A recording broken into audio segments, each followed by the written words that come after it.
Kewajiban organisasi pengelolaan zakat OVZ sebagaimana diatur dalam Undang-Undang Nomor 23 Tahun 2011 mengamatkan Basnas dengan dua fungsi utama, yaitu sebagai operator dan koordinator pengelolaan zakat. Dalam fungsi sebagai operator, Mustahik dengan sebagai koordinator Basnas melakukan koordinasi dalam hal pengelolaan zakat dengan seluruh organisasi pengelolaan zakat di Indonesia. Sebagai operator, pada tahun 2021 Basnas telah mengumpulkan dana ZIS dan dana DSKL sebesar 5.017 miliar rupiah.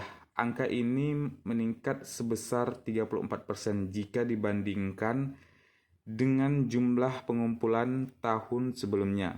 Penyeluruhan ZIS di skill Basnas tahun 2001 sebesar 5.032 miliar rupiah mengalami peningkatan, yaitu sebesar 63% dibanding tahun sebelumnya. Rasio penyeluruhan terhadap pengumpulan beberapa padat angka 1.031%. Badan Amil Zakat Nasional Basnas RI menegaskan akan menindak tegas setiap penyelewengan dana zakat, infak, dan sedekah yang terjadi di lingkungan Basnas seluruh Indonesia. Basnas RI bersikap tegas dan tidak mentoleransi adanya tindak penyelewengan dana, ujar Wakil Ketua Basnas RI MO Mahdum.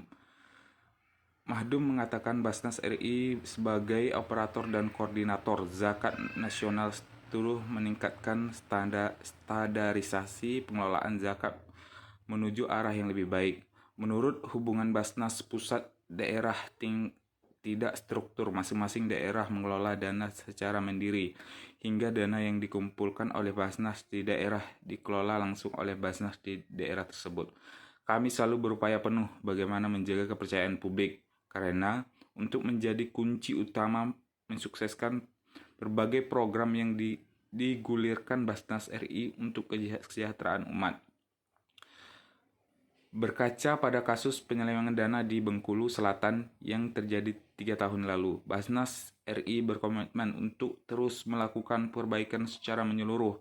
Mahdum menegaskan Basnas RI tidak akan memberikan perlindungan hukum terhadap kasus korupsi maupun penyimpangan dana di lingkungan Basnas seluruh Indonesia.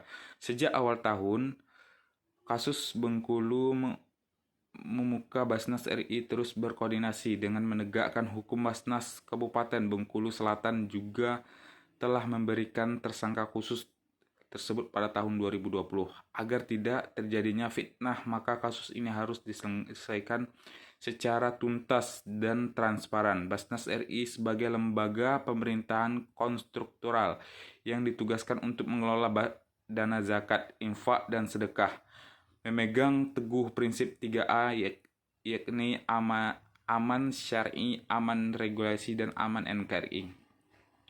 Kata dia, Basnas RI berharap kejadian di Bengkulu menjadi cambuk untuk terus meningkatkan kredibilitas dan transparansi sebagai badan pengelolaan dana zakat, infak, dan sedekah di Indonesia. Kami juga berharap kejadian itu tidak merugikan kepercayaan masyarakat dalam merugikan zakat, infak, dan sedekah melalui Basnas RI.